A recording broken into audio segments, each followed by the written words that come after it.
I feel like I get asked all the time, am I still considered postpartum if I have a 4-year-old? Yes. I'm like, heck yeah, you are. Everyone thinks that it's 6 weeks. No, absolutely not. At 6 weeks, you're still like running on fumes, right? Postpartum, when a lot of women come to us, is when it's starting to affect their marriage. In a world obsessed with convenience and quick fixes, I'm approaching wellness differently. After healing from chronic illness by overhauling my entire life, I'm now on a mission to help women like me to thrive and not just survive. I'm Kristen, and you're listening to the OrganiMama Podcast. Hey bestie, if you're pregnant, postpartum, or you just brought a brand new human into your house, this is for you. Indoor air can be up to 100 times more polluted than outdoor air, which I did not know until we lost our first home to mold. Since then, air quality has been a non-negotiable for our family. We use Air Doctor purifiers because they're low EMF, super quiet, and they filter dust, mold, pollen, pet dander, smoke, VOCs, and 99.97% of flu and COVID viruses. Basically, it's one less thing for your postpartum brain to worry about. Check the show notes and get up to $300 off Air Doctor. Protecting your baby starts with the air they breathe. Hello, friends, and welcome back to the OrganiMama Podcast. Today, I'm so excited. We have a really fascinating topic that we're going to be discussing, which is all about postpartum. And there are so many of you that I know are going to relate to this conversation today. And I'm so honored to be joined by my friend Stacia. Stacia is a wife, mom of 3, and postpartum expert who founded Postpartum Care USA, the only virtual clinic in the U.S. dedicated exclusively to comprehensive postpartum lab analysis and root cause care for mothers. After experiencing significant depletion following the birth of her 3rd child, Stacia became passionate about helping women uncover what's really happening beneath the surface through advanced labs, nutrition, and personalized care. Stacia blends medical insight with real-life motherhood, making complex health topics approachable and empowering for women navigating the demanding postpartum season. She's on a mission to raise the standard of care for moms everywhere. Stacia, welcome so much to the show. Thank you. I'm so happy to be here. So happy to be here. That's a lot. That was a lot of intro, right? You got so much going on for you.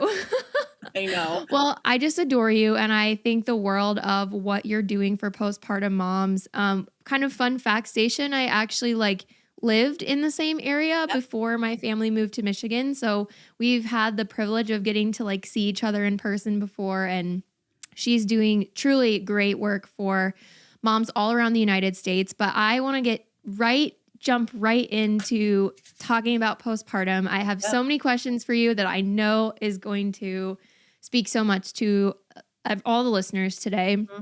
Mm-hmm. Before we really dive into the meat of talking about postpartum, can you explain a little bit more about your medical background and training and how you ended up starting a postpartum virtual clinic? Yeah. So I love this question because I didn't want to do this. This isn't something that I was like, it literally is something that I was thrusted into because of so many issues that I was seeing with my friends and, and myself. And so my primary background is women's health oncology. So I've been in women's health, specifically breast cancer. I did breast cancer for 10 years. And I wasn't thinking about postpartum because I wasn't a mom at the time. And then when I became a mom and I realized how off I felt and everything was just blamed that it was normal. Everything was, you're just depressed.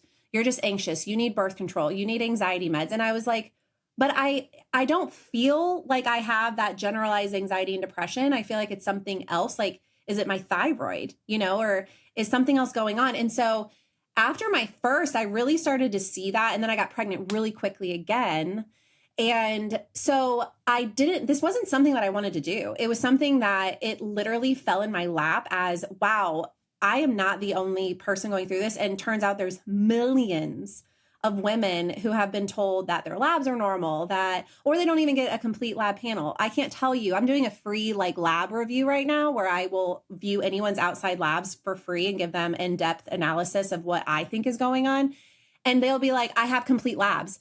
And they send me their labs and I'm like, is this all? And so it's one of those things where I feel like even if I didn't want to be doing this, like God just totally threw me into this role, and it's become such a huge passion. So background's women's health, specifically oncology. And then I kind of had to unlearn what I learned in NP school in our medical, education system, which I'm sure your husband can kind of relate to some of this, and not be so pharmaceutical driven. But there's so many things that you can do just back to the basics. Like, how are you eating? How are you resting and fighting reprieve? How are you moving your body? How do you handle stress?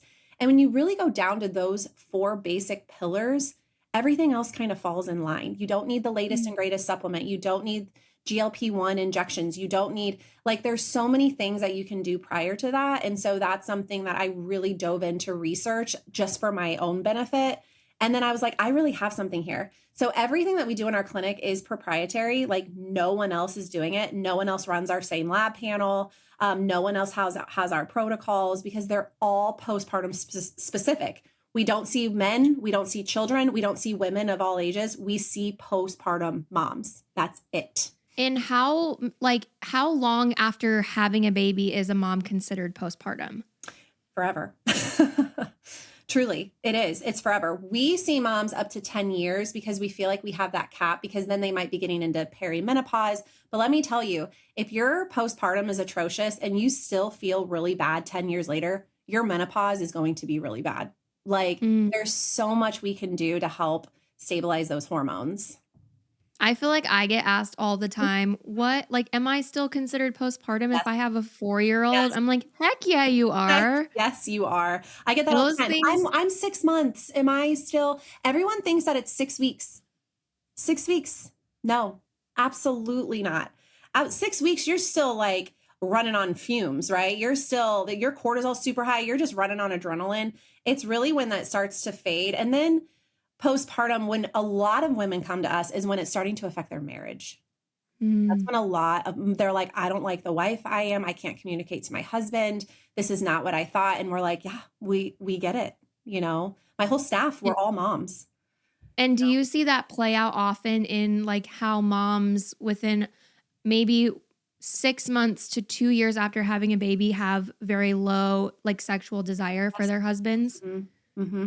And it's not so much that they don't want to have sex. It's that their libido is so low, because your libido, when you are in this fight or flight, you're in this survival mode. When your body is in survival mode, it does not care about your libido at all, right? Yeah.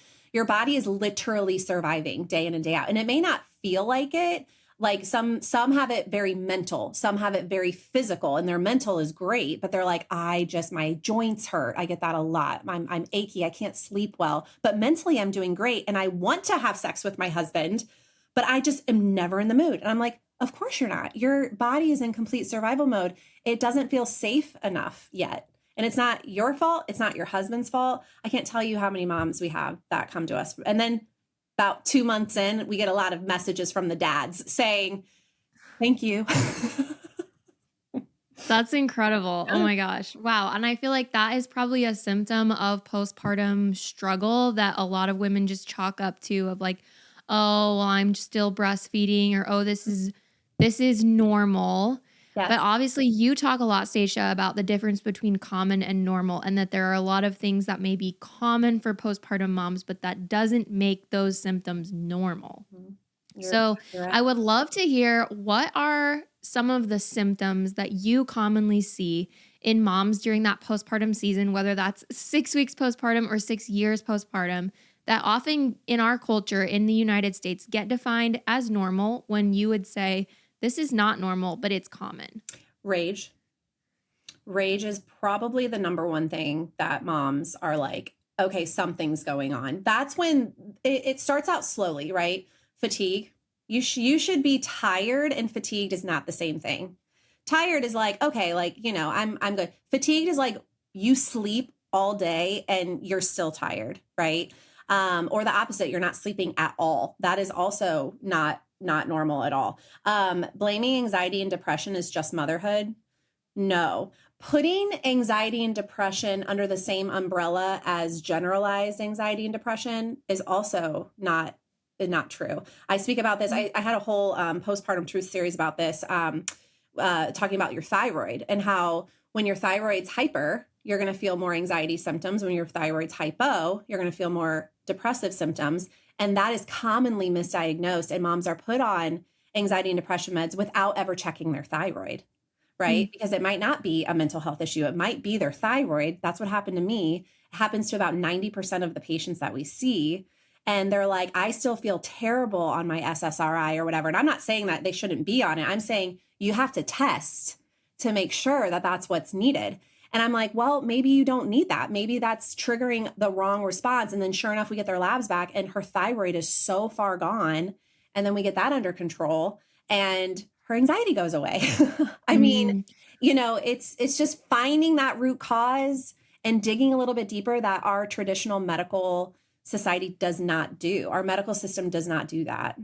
They look for quick sidebar on what you're talking about right now. I feel like there is probably a good chunk of listeners right now who are like, okay, what the heck is a thyroid? What's its purpose? And why do I need to care about it? Can you just speak to that for like a minute and just help fill in somebody who maybe is like totally clueless on what a thyroid is? Yep. So your thyroid is this beautiful little butterfly gland that sits right behind your voice box. Okay. And it is responsible for your mood, your metabolism, your temperature. So whether you're hot or cold, it's your heart rate. It's responsible for that. So it does a lot of other things, but in regards to postpartum specifically, weight, it has a lot to do with that. So a lot of times when you hear moms, I would say 90 to 95% of our moms, we find an underlying thyroid issue. And I'm not talking about hyperthyroidism or hyperthyroidism. I'm simply talking about maybe it's a simple conversion issue. Like maybe your thyroid's having trouble converting. Maybe it's not being utilized appropriately. Maybe it's really stressed. So all of those pointers that I just said is one thyroid marker each. There are 6 thyroid markers that have to be checked in order to make sure your thyroid's fully taken care of. Newsflash, a TSH, we don't care about. A TSH is not going to tell you anything. That just tells you how much thyroid hormone you have. It doesn't tell you how it's working. Is it utilized appropriately? Is it converting well? Is it stressed? So your thyroid's responsible for a lot. And what we see is that moms are very commonly misdiagnosed with anxiety and depression or weight issues that they're blaming on something else. And really it's their thyroid. And it's like, fix your thyroid, you fix a lot. Wow. Okay. So you're saying that like the majority of women who come in and get labs through your clinic are dealing with thyroid issues of some kind. Mm-hmm. Yeah. And then you keep going because it's not just that. Your whole body works like a system, right? So if your nutrients are down, such as ferritin, which newsflash, all of us bleed during labor. It doesn't matter if it's a quick labor. It doesn't matter if it's a C-section, vaginal, prolonged. It does not matter. We all bleed. And we do not get labs postpartum. And your ferritin, your iron stores, is directly related to your thyroid and how your thyroid functions. So say you have a baby and you lose a couple hundred mils of blood. Well, that might seem like nothing, but you're not replenishing it because you're not eating well, you're not sleeping well, you're kind of going through the motions. And then 6 months later, you start to develop a thyroid issue. You start to develop symptoms. And why we don't check this, I have no idea. We get labs all throughout our pregnancy. I have moms that hemorrhage that don't even get iron checked after they have a baby. It's just not a thing. And so everything works together. So if your ferritin is down, it's going to eventually affect your thyroid. It could take a year. It could take 2 years, but it's going to affect your thyroid. What are some of the factors that can negatively impact thyroid levels? Yeah. So your thyroid hates a couple things. It hates to be starved. Okay. Which moms typically skip meals very early on in their postpartum. So your thyroid hates to be starved. It hates to guess when its next meal is, right? So this fasting fad that we have for a lot of women that are trying to lose weight, and a lot of that is this culture of bounce back, right? We feel pressure to lose weight. We do not recommend any intermittent fasting whatsoever. It also hates having low vitamin D. Well, after you have a baby, a lot of times moms stay inside and they're not getting outside. So that can all affect it. Your cortisol is your thyroid's best friend. So if your stress hormone is off, that's going to affect your thyroid. Well, we're all in survival mode immediately, right? We're mamas. That's just innately what's going to happen. But if we don't learn how to calm that, that's going to affect your thyroid. There's multiple. And so as you can see, like postpartum is like the perfect environment to brew an unhealthy thyroid.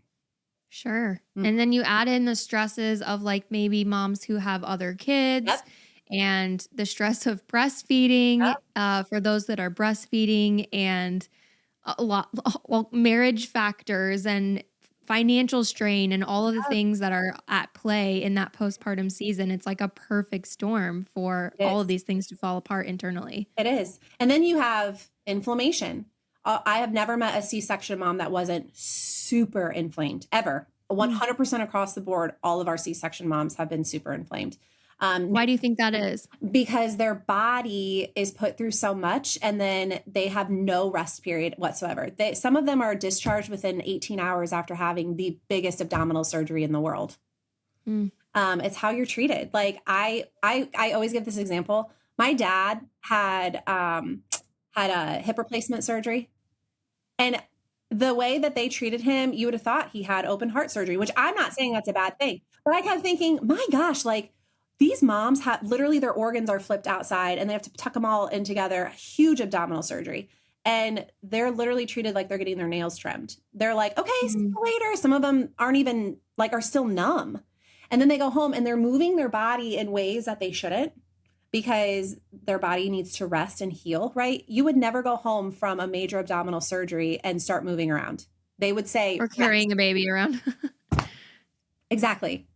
Yeah. So the lack of support for sure. And that will inflame your body because you can't heal appropriately, right? And then again, like carrying, not eating appropriately to heal that area too. But I have never, in fact, anytime I get a C-section mom, a lot of times they complain of significant joint pain and just overall body inflammation. That's fascinating. I know. Okay. So a lot of times moms are in this postpartum period and they get to somewhere between 6 weeks and maybe a year postpartum, and they decide like, okay, I think I don't feel great, so I'm going to go to my PCP or my OB and get blood work done. And you kind of mentioned this earlier of you're currently looking at people's lab work. Yes. What labs are people's general practitioners like going to run for them most likely, and why is that not sufficient? Yeah. They will run a CBC. They will run sometimes with differential, which means they'll see their white blood cell count. They'll run a CMP, and then they'll sometimes run lipids and then a TSH. So we like to say something in our clinic that's called smoke and mirrors, right? So there's a lot of things that can be run. In fact, I've gotten, since I've been doing these outside lab reviews, I've gotten like pages and pages and pages and pages of stuff. And sometimes it's like, well, not sometimes, all the time, I'm like, none of this matters. It might look really comprehensive, but your GI map isn't root cause. Like it says you have candida. Well, what's causing that? Right. Or, oh, everyone's obsessed with like their sex hormones. Sex hormones are not root cause. They are not. Your estrogen, your progesterone, your testosterone, those are not root cause. What balances and regulates those? Your thyroid and your cortisol, right? So it's not so much that they're running the wrong stuff. It's also how it's interpreted, right? Like we look at a CBC with diff and we can see that they've had chronic illness, or they've had like a chronic bacterial infection, or that their immune system is really up. And then we trickle down and we look at their antibodies on their thyroid. And sure enough, they have Hashimoto's, because that's an autoimmune disease. That is something that is triggered by inflammation. And so it's twofold. It's what is ordered, and then it's how it's interpreted. Because I've also had panels that have most of what we draw. It's missing like, mostly the thyroid or a couple nutrients, but they are told that they're okay. And I'm like, nope, actually, this is what this is. And this is why you have this symptom. And they're like, and I'm like, you're okay from a standpoint that you don't have disease, but you still feel like crap. And that's where our medical system gets it wrong, is that insurance coverage and all this stuff, they're looking for disease. But how about we look for prevention? right? We can prevent and we can see trends that are like, if we don't jump on this, your thyroid's going to tank. If we don't jump on this, you're going to get some joint pain, but they don't do that.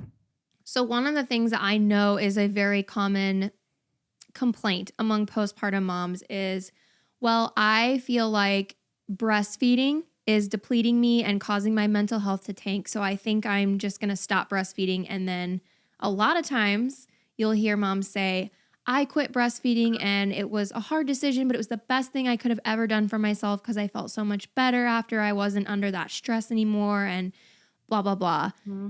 What are your thoughts on that? And do you think that that's actually a good route to take if you feel like breastfeeding in the postpartum period is like the source of your body's like failing? Of course it is, but we have to ask a couple of questions about that. How are you replenishing what you're losing? Right? So if you are not replenishing what you're giving to the baby, then yeah, you're going to feel bad. I mean, so I'm all about breastfeeding, and I'm all about, like, I truly think, like, I will keep a mom breastfeeding for as long as I can. And I always say, don't make such a drastic decision to stop until we check all the boxes, because then what do they say? I wish I hadn't. Yeah. I wish I hadn't stopped. I wish I would have looked at everything. And in fact, we get a lot of moms that are about 18 months postpartum and they stop breastfeeding like really early on. And they say, I wish we came to you sooner because I really think we would have continued breastfeeding. It's just finding what the cause is. If you're not replenishing your body after you breastfeed and you're fasting and you're not eating enough, yeah, your nutrients are going to deplete. And yes, you are going to be very symptomatic of anxiety and depressive symptoms, rage, fatigue, all of that, hair loss, totally. Because guess what? It's your thyroid. Your thyroid is taking a hit. Yeah. Okay. A lot. So fascinating. And I feel like I just hear this all the time of moms being like, I think I just need to stop breastfeeding. And like that, it makes me so sad. Yeah. And I always say, like, hold on, let's get your labs back, because when they see what's actually going on in their body, it motivates them. They're like, oh my gosh, I gotta like get on taking care of myself, because they're so focused on baby, right? But if you're not replenishing, you can't feed your baby appropriately anyways, right? It's gonna take everything. And then that baby's not gonna get the appropriate nutrients. So you want to replenish your body. So we're always like, don't make any decisions yet.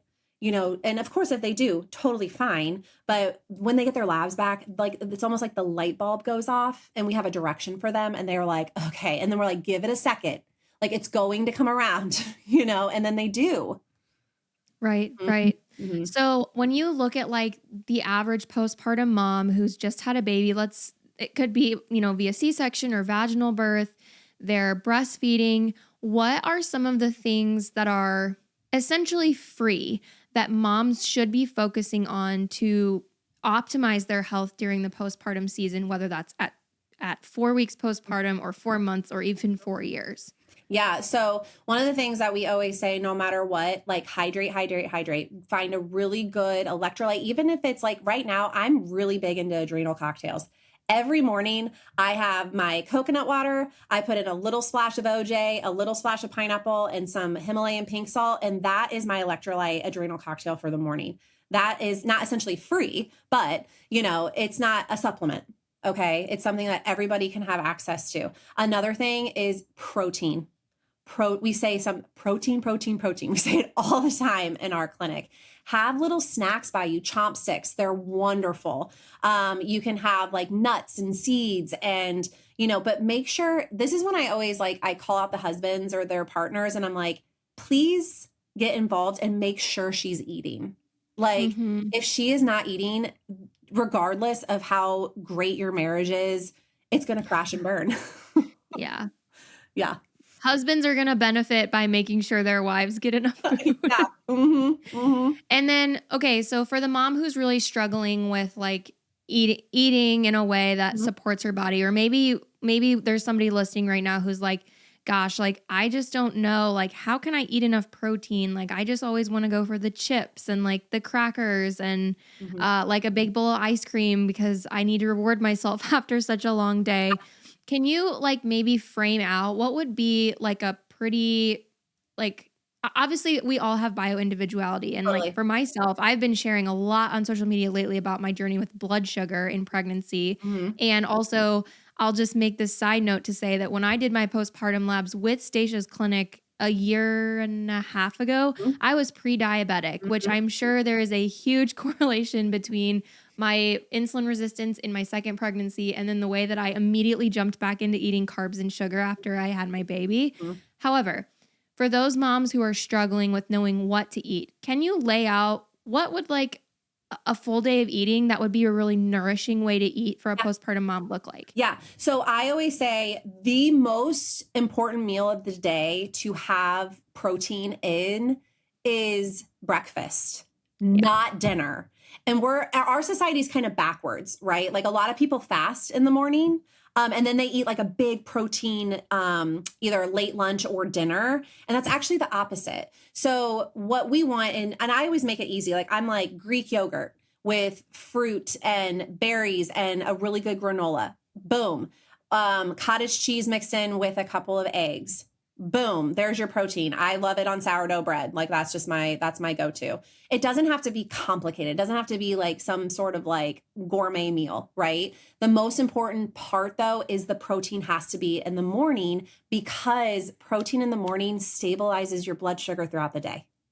So if you fast in the morning, or say you wake up at 7 a.m. and you don't have a meal until noon, your blood sugar is going to already be doing this. And then that's when the irritability comes. That's when like the nausea, a lot of moms complain that their upset stomach and bowels are not working appropriately. They're having like loose stools, anxiety. All of that comes is because they're not eating. And one of the first things that our registered dietitians do is they're like, when is your first meal of the day? And what is it? And 9 times out of 10, the culprit is they are not eating at all. Or they pick like a really sugary, quick, like protein bar, you know? Yeah. Or just a bowl of cereal. But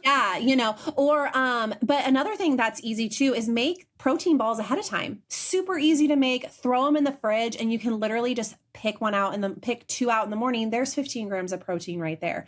So you don't have to like make it super complicated. Sometimes for me, it's literally peanut butter on a piece of sourdough bread. Like it's just where you can find it, what you love. I mean, peanut butter, obviously the only ingredient should be peanuts. All right. No seed oils, all of that stuff. So you have to kind of be careful, but eggs are wonderful. Not everyone tolerates eggs really well after a postpartum. So I get that, but cottage cheese, Greek yogurt, I love, hamburger meat.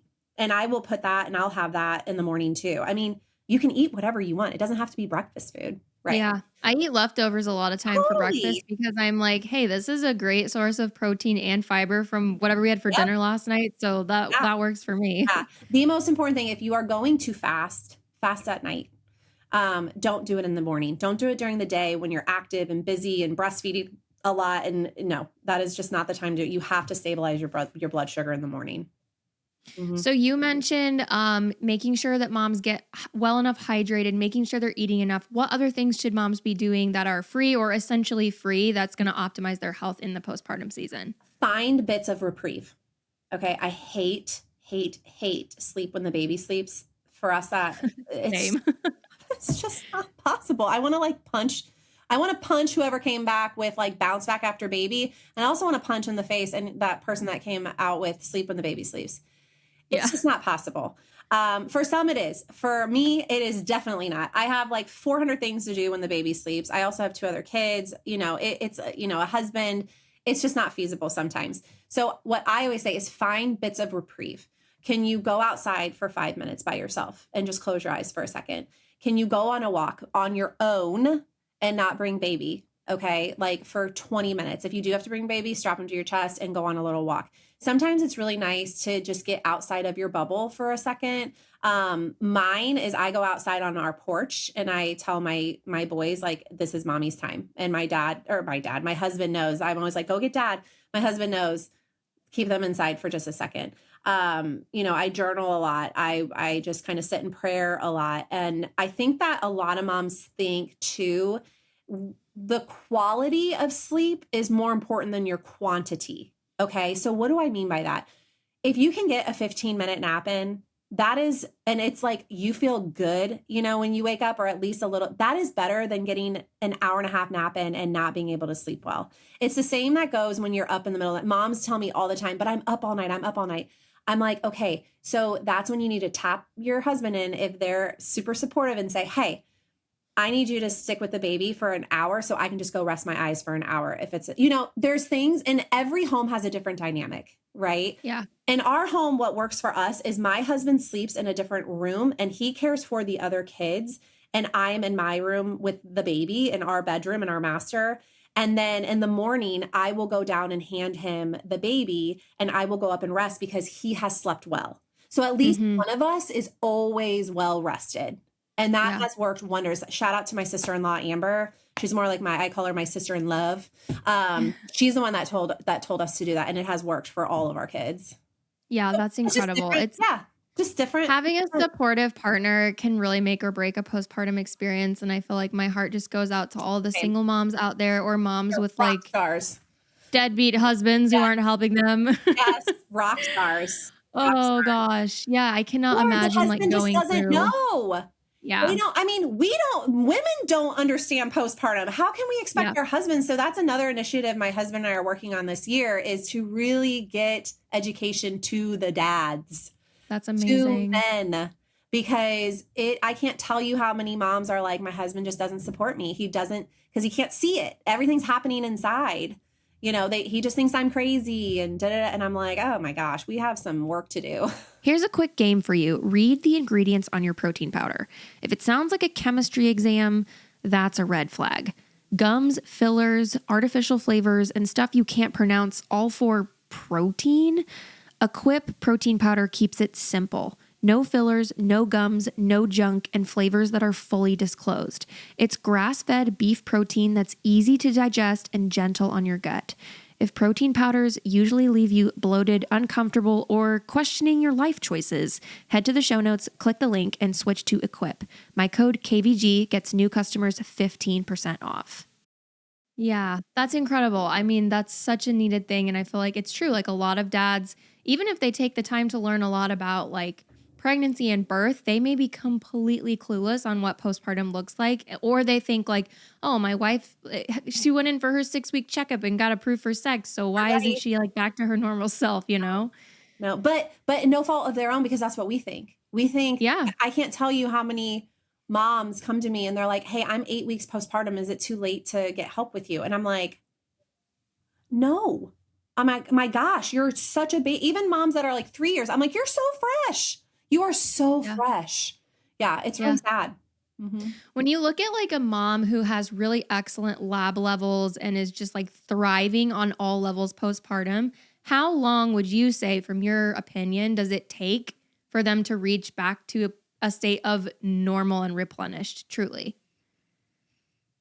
I think that there's only one mom that I have been like, wow, and that's my cousin.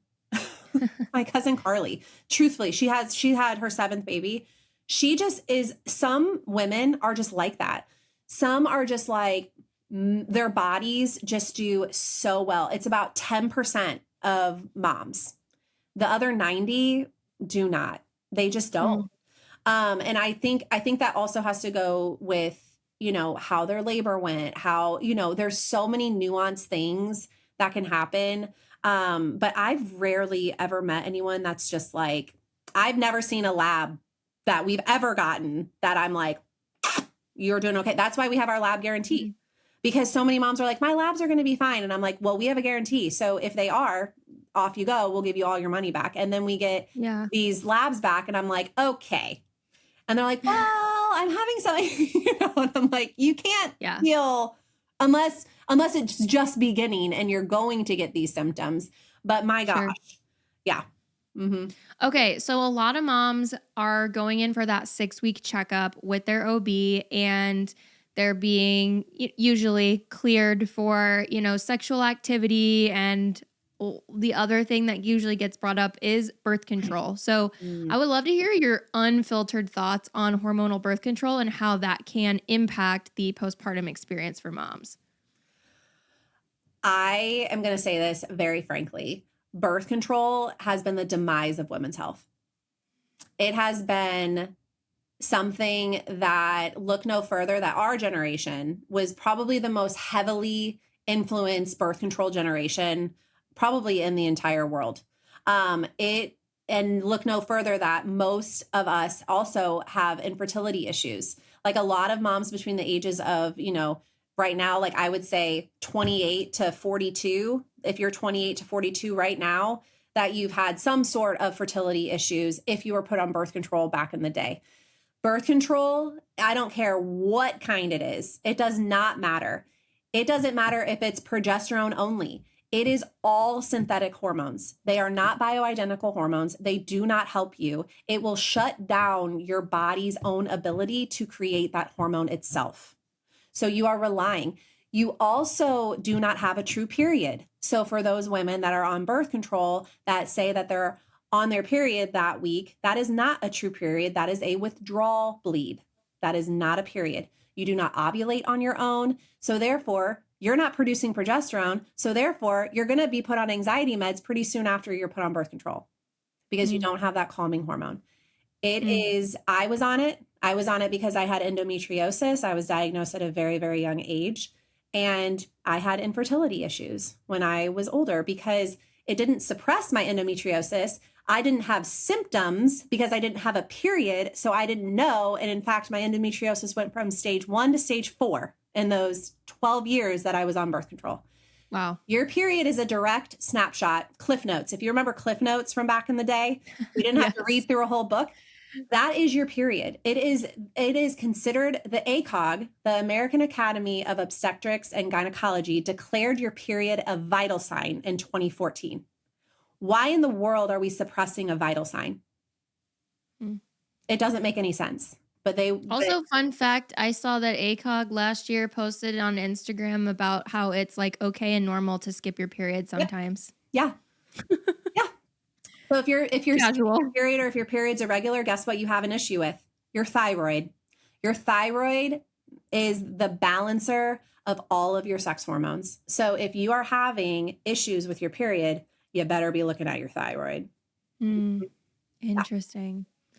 Okay, so postpartum moms who are wanting to get lab work done, wanting to figure out why am I feeling not like myself? Why don't I feel well? They go into their provider and then they're like, hey, I want this, I want this, I want this. And then their provider says, I can't order that for you. It's not covered by insurance. Yeah. And then women end up finding your clinic and asking you, well, are you covered by insurance? Let's talk about the status of postpartum and insurance in the United States. Oh, how long you got? Because we met with every single insurance company. Give us the Cliff Notes version. I know, right? So when we first opened up this clinic, we met with every single insurance company out there, from Medishare to Cigna to Blue Cross Blue Shield to all the major commercial, private, whatever. And they literally said postpartum care is not covered past that 1 6-week visit. It's just not a thing in the United States. And then look no further than CPT codes. So CPT codes is what is utilized that you can bill insurance. There is not a CPT code for postpartum thyroiditis. There is not a CPT code for postpartum depression. There is one for postpartum anxiety. But there's not CPT codes for postpartum fatigue and postpartum, like it's very generalized. And so for that reason, postpartum is not insurable in the United States past that 1 6-week visit. Now, with that said, if you go to your PCP and you say, hey, I'm not feeling well and I just had a baby, they're going to be like, and like you just had a baby. You're not supposed to feel well.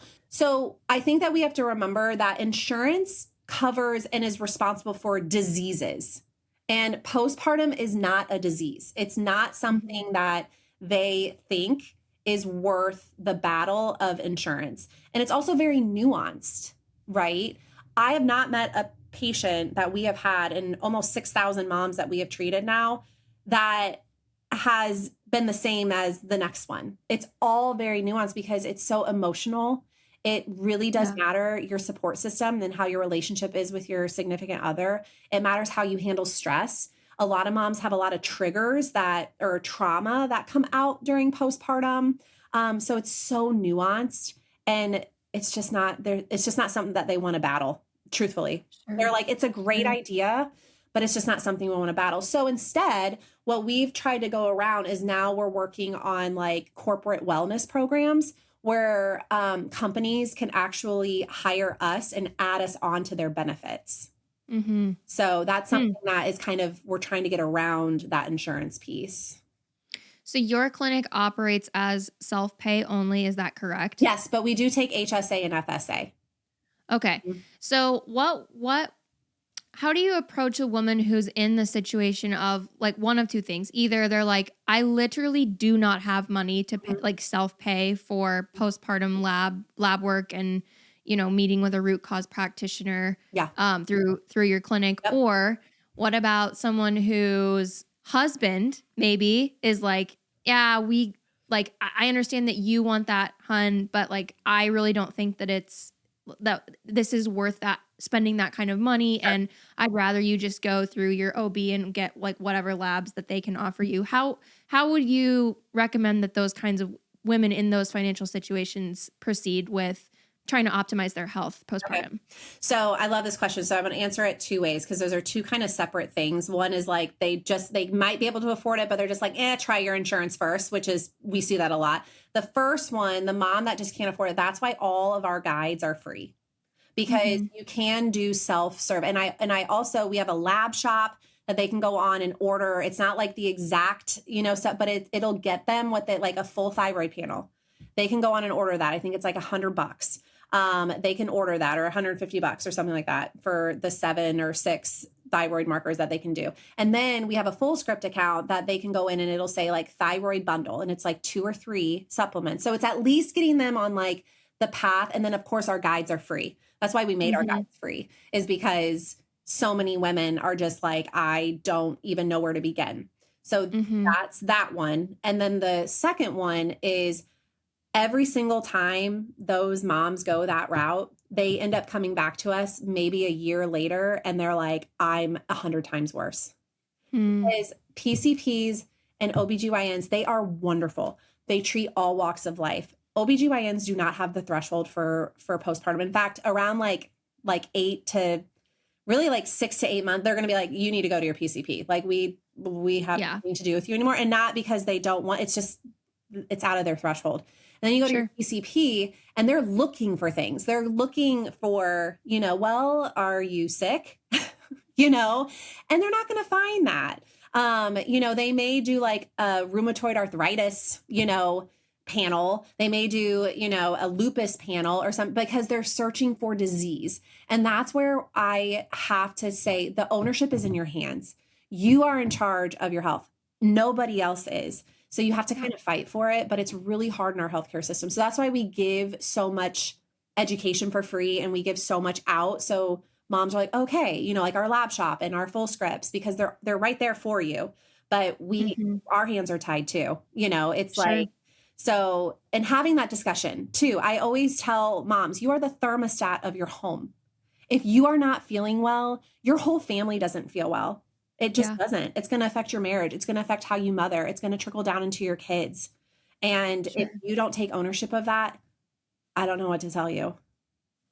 So for the moms who are in a place where they can make the investment to work with you through your clinic, what kind of care would they expect to see over like the course of the whole process of working with you? And I do have to say, like, we have really affordable payment plans. Like we have 18 months payment plans, like 12 months, no interest. I mean, it's like, we just came out with that a couple months ago. We partnered with a different financial company that was so gracious. So in our clinic, so everyone starts out with labs. Labs are already included in every single package. And then based on those labs, our multidisciplinary team that is consisted of nurse practitioners like myself, registered dietitians, health coaches, nurses, we all get together and we're like, okay, this is what's going on with her. And then we go back to the patient during her lab review and we're like, okay, what symptoms are you having and what's bothering you the most? So it's really, it's even more targeted since you were in the program. So because you were in like a year and a half ago. So, and then from there we say, okay, what are your symptoms that are bothering you the most? And then during their lab review, we connect those symptoms based on their labs. Like, well, yeah, mom, you have rage. Look how low your zinc is. Like, no wonder you feel this way, or look how high your cortisol is, right? It's very nuanced. But, and then at the end, we will start with supplements. Instead of putting them on supplements for everything, we start them on the supplements of their top 3 to 4 symptoms to track that. And then we check in later, and then we'll add possibly more and like decrease those. So it's more like targeted. And then they'll meet with a registered dietitian to go over all of their nutrition and what they can do to help with food. And we also give them the choice. Hey, you're borderline here. Your zinc is pretty low. But you're like almost optimal. Do you want to do a supplement, or do you want to concentrate on nutrition with that part? Sure. You know what I mean? Yeah. So it's just kind of, we want them to do what they want, but with our guidance, right? Sure. Then we meet with a nurse, and they'll go over like signs and symptoms of supplements, like why you use them, side effect management if you have that.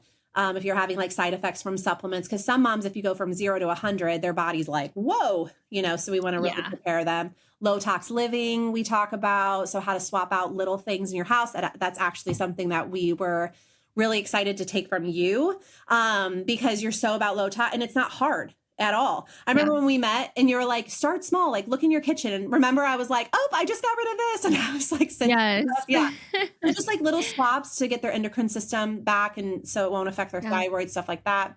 Then they meet with a health coach, and the health coach is their accountability partner. So they are really like, what is holding you, like what's going well and what is stopping you, and what's a boundary that you're like, I can't overcome this. And I need to get over this.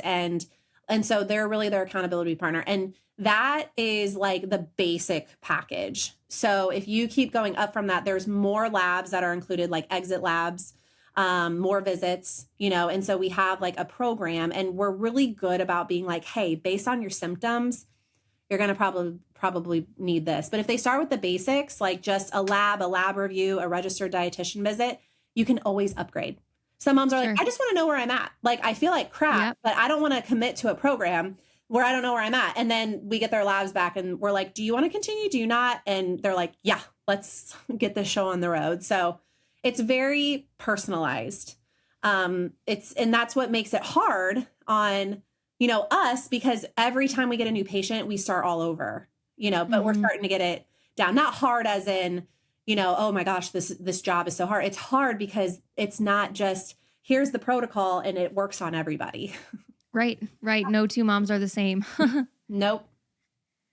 Okay. So let's talk a little bit about stress, because obviously stress is a huge factor for cortisol and thyroid and just overall postpartum everything. Like it affects everything. And I feel like a lot of moms would say, well, everyone says I need to be like less stressed, but how do I actually do that? I have 3 screaming toddlers, and I have a baby, and they have a tongue tie, and they won't nurse, and my husband's work is crazy, and blah, blah, blah. Like, I get it. I've been there. Like, oh my gosh, it is so hard to be a mom with little kids.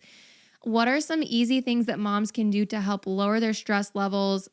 I want you to specifically also mention screen time. Oh, yep, we do. We do. It's in our cortisol book. I don't know, in our patient education guide. So first things first, stress is very specific to each mom. So what stresses one mom out may not stress another. Like for me, a screaming baby, I'm like, I can like my whole, I can feel my milk coming in and my letdown, and it's just like a whole body experience. Other moms are like, I don't even hear it. It doesn't bother me. Yeah, unfazed. Unfazed. And I'm like, can I have some of that? So everyone's very different, but a couple of things that you can do. One, get off social media. Immediately get off social media. If you feel like your cortisol is heightened, or when you're looking at your phone, and you need to pay attention to how you feel when you get on your phone and then when you put your phone down. Do you feel worse or better? Right? Limit the screen time. This is something we say all the time. Now, granted, my parents came from a generation that they had to fall asleep with the TV on. Totally understand. I'm not talking about the TV. Like, obviously, don't go to bed watching Scream, right? Where you're going to rev yourself up. Like, we would never put our kids in front of a crazy, like, just all over the place type show before they go to bed. No, we would put something like calming and like Peppa Pig or something that's not so, like in your face. But screen time is huge, and social media is the demise. Everything is around it. Comparison. I remember I was guilty of this. I got on, it was after I had Cody, and I was just doom scrolling at 2:00 in the morning. And I saw this girl, and she was like 4 days ahead of me in delivery. She's on a beach in Florida in a bikini, and I'm in a diaper still bleeding. And I'm like, what is going on? Yeah. Right. Yeah. So get off social media, limit your screen time, especially at night. Try not to grab your phone, grab a book instead. Mm-hmm. Grab a good book, grab a Bible, grab a prayer journal, grab a really cool, like crazy, sexy novel, like whatever is fun for you. Another thing is get outside every day. Rain, snow, cold, hot. Try to get outside every day. If you cannot get outside, get to the brightest room of your house immediately first thing in the morning. That is huge. If you can get outside, grounding is amazing. And if you can get outside in the morning and then during sunset, that is also wonderful. It's good for your circadian rhythm. It's good for just overall de-stressing. Our boys are barefoot all the time. I'm not kidding. As soon as the snow is off the ground, like they are outside, mud, everything. Yes. So those are just like a couple of things. And then obviously eating. Yeah. Protein. Protein is huge. Try to not pick. Cortisol really stimulates that sugar craving. Okay. Yeah. So if you do pick sugar cravings, I always say put into Google like high protein sweet snacks. And a lot of times it'll come up with some. There was one I saw the other day and it looked delicious and I need to try it, but it was Greek yogurt with that, like vanilla protein and like a scoop full of the peanut butter the peanut butter powder with like a little bit of chocolate chips. And like they stirred it out and they were like, it tastes literally like ice cream, just things like that. Yeah. I was not paid to say this, but like one of my favorite ones is Midday Squares because it's like 6 grams of protein and 4 grams of fiber and then only 6 grams of sugar. And it's like, it tastes like a candy bar, but you also get protein and fiber from it. So I'm a huge fan. Exactly. You just have to, once you figure it out, you're really good. And once you figure out how things make you feel and you're like, oh, that didn't make me feel really, really good. Like that made me feel really anxious. Like I'm starting to compare myself. I had a follower that said she was comparing herself to me. I was like, oh, girl. Oh. I was like, no. She's like, you just seem to have it all together. And I was like, I don't. I do not. Okay, so. Let's talk about you, Stacia, because you have had a fascinatingly stressful last year. You have had a child going through cancer, and you've had recurrent miscarriage as well. Yes. So, and she's given me permission to bring this up, of course, you guys, but, what are some things that you have been doing in the midst of all of this stress and craziness, fearing for your kid's life and navigating cancer treatment for him? Yes. What are some things that you've been doing as a postpartum mom yourself to take care of yourself in the midst of recurrent miscarriage and emotional, physical, spiritual trauma of having a kid go through cancer and all of that? What are some of the non-negotiables for you that have kept you afloat? Yeah, this is a great question. So for those that don't know, I had my very first miscarriage in April of 2025. And that kind of rocked me. And I was totally not expecting it. You were a part of that. We were texting about it. And it just was one of those things that I was like, okay, like I've had 3 beautiful pregnancies. Why? Da, da, da. Well, I didn't really think about it because when you're in it, you're kind of like, all right, like you just got to keep moving forward. And I really was just trying to heal my body, not only mentally, but also physically, because I miscarried at home. It was 6 weeks. And so it was kind of a long drawn out, like 5-day process. So during that time, I really prioritized quietness. I slept a lot. I just rested. My husband fed me every couple hours, really talked to the kids, the other 3 boys. And he was like, mommy lost the baby. We were very open about it. Allowed myself to grieve the loss of a baby. Some people would be like, well, they were only 6 weeks. Well, in our home, like a life is a life from conception. And so, I allowed myself to grieve.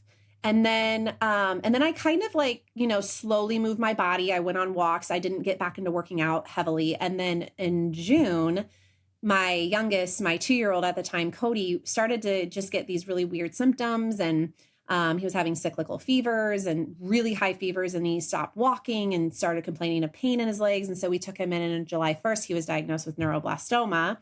And then on July 2nd, I found out I was pregnant again. And so started his whole treatment. Well, of course, when you have a child that is diagnosed with cancer, you don't necessarily have an appetite, right? Yeah. You just don't. Like, you're not sleeping, you're not eating well, you feel sick to your stomach. And maybe that part of that was the pregnancy. And so we were in the hospital for a while. And then on August 4th, which was my birthday, Cody was getting his stem cell retrieval downtown. And so my mom and I went to go to the ultrasound, and I was 10 weeks and there was no heartbeat. So lost another baby then. And at that point, sadly, we were so enthralled with Cody's diagnosis and just trying to get like the new normal in our family that I did have a DNC. And honestly, that was really healing for me. My OB is just an angel walking this earth. And she was very kind and, just let me grieve and let me, go through all of that. But all that to say is that throughout that whole time, the one thing I kept in my mind was my thyroid. I was like, something's going on with my thyroid. Like, my progesterone has to be off. And I had Hashimoto's after I had Cody. And I was like, I'm not going back to that. And so I knew like little things. Like, I told my friends, I was like, if you notice I'm not eating, please feed me while we're in the hospital. Just keep me accountable. Make sure I'm resting. I rested a lot. Like, if Cody was napping, I was napping with him. I just knew that my body, my cortisol was the highest it's ever been. I still have really high cortisol, right? I mean, we're going through a lot, but I'm so in tune with my body that I can tell you if it's my cortisol or if it's my thyroid. And I knew it. And so my physician was like, after my second miscarriage, she was like, I think we need to get thyroid labs. And so we did. And she was like, your thyroid is absolutely perfect. She didn't draw a whole panel, but she did a TSH. And she was like, your thyroid is amazing. Well, of course, I went and got a full panel with my staff. And it wasn't only normal, it was optimal. And so I knew that, and that's what we do in our clinic. We say we teach as we treat you. We want you to leave our clinic so you can be an advocate for yourself and know your body really well. And again, I've been doing this for a long time. So as you have more kids and as you learn about your body, we don't want moms to be scared of their body. We want them to say, ooh, I am having some joint pain, or ooh, I'm having recurrent miscarriages. I need to check out my thyroid, right? That's the whole goal here, is to really educate. And then I did. And now we have a baby. Yes. For those of you who are listening audio only, Stacia just showed us her beautiful baby bump are you calling this baby number 4 or baby number 6? We're or calling how are baby you number 4, Earth side. But baby number 6. Yeah. It'll be baby number 4. Yeah. Okay. Yeah. Okay. Pregnancy, but after 3 boys, are you hoping for another boy or a girl? Honestly, I do not care. I am like, after recurrent miscarriages, after a diagnosis of cancer with Cody, I would be thrilled if it was a girl, and I will be thrilled if it is a boy, because all we're praying for is a healthy baby. Like, it's a win-win either way. It's plug and play or it's a girl. You'll definitely know what you're doing if it's another boy. Oh my gosh. Yes. Yes. Well, Stacia, so if there's a mom who's listening to this right now and she's in that postpartum season, whether that's 6 weeks postpartum or 6 years, or you guys even see moms up to 10 years postpartum in your clinic, who's listening to this thinking, since I had my most recent baby, or maybe since I've had all my babies, I have just not felt like myself, whether that's low libido, rage, brain fog, fatigue, anxiety, depression. Thyroid issues. Thyroid issues. Obviously, we've been talking about the fact that so many of those things are common but not normal. Yes. What what would you say like would be the takeaway after listening to this episode? What would you tell that mom who's like, wow, wait, I think I maybe suddenly have a clearer picture of, Yeah. I am struggling. Yeah. I would say, obviously, we are here, right? But Yeah. the most important thing is labs. I cannot stress this enough. Like, labs they do not lie. Okay. Blood labs do not lie.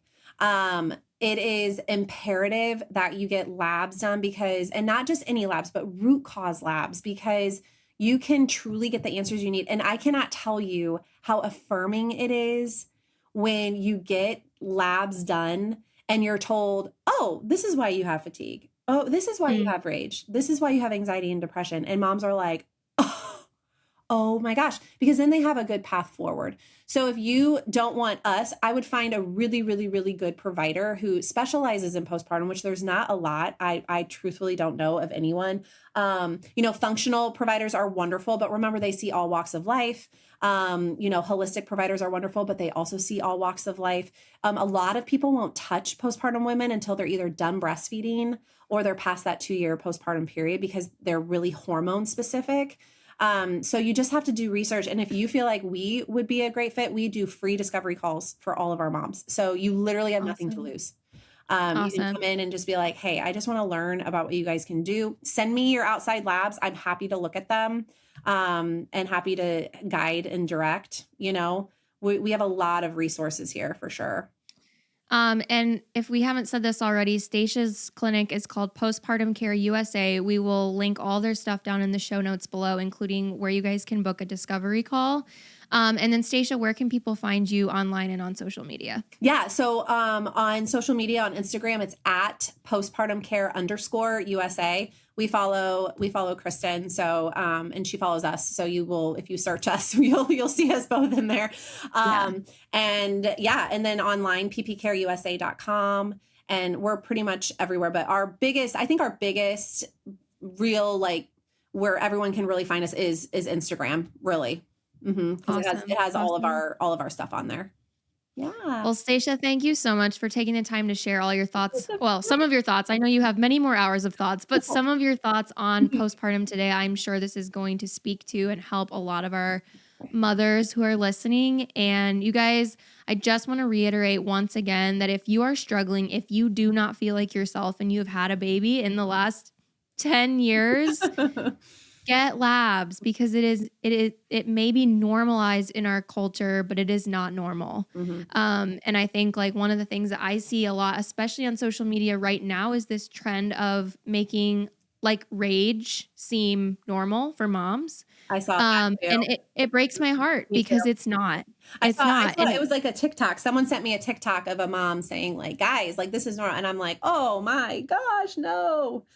And I think it's a wonderful thing to break the stigma and like talk about it of like, totally. I'm dealing with this. And I dealt with it after my second for a little while. And like, I totally understand how hard it is to feel like, why can I not control this like anger that's just like overflowing in myself right now? And I think that like, there's so much underlying stuff going on there. It's not just like a you problem, and it's not just like a universal mom thing. This is like, it's an indication that something's off, and there are things that you can do to get out of that. Literally place. A biological thing. Like in labs, we can see that, you have rage. Like look at your nutrient depletion. Of course you have rage. Right. Mm-hmm. Yeah. Mm-hmm. Yeah. So moms, please, and Stacia says this all the time, test, don't guess. Get labs done, get help. You don't have to feel like this forever. And I hope that this conversation was just a little peek for you into of like what healing could look like for you for postpartum and ways that you can prioritize and optimize your health as a mom of littles. But again, Stacia, thank you so much for joining today. It was great chatting with you. Thank you so much. And we will catch all of you guys on the next episode of the OrganiMama Podcast. Okay, who else is confused about pregnancy? You know, that moment when you pee on a stick, scream a little, and then instantly start Googling, wait, what? What foods should I eat? do I actually need to have a birth plan? And is it weird that my belly button is trying to escape my body? I would like to tell you about the OrganiMama's Guide to Pregnancy. It's like having that one friend who's done all the homework, but without the judgment. We're talking trimester tips, meal ideas, birth prep, ultrasounds, the glucose test, all wrapped up in one beautiful digital guide. If you want to go from I have no idea to yeah, I've got this, check the show notes, click the link, and grab the pregnancy guide. Podcast listeners can get 20% off with code podcast.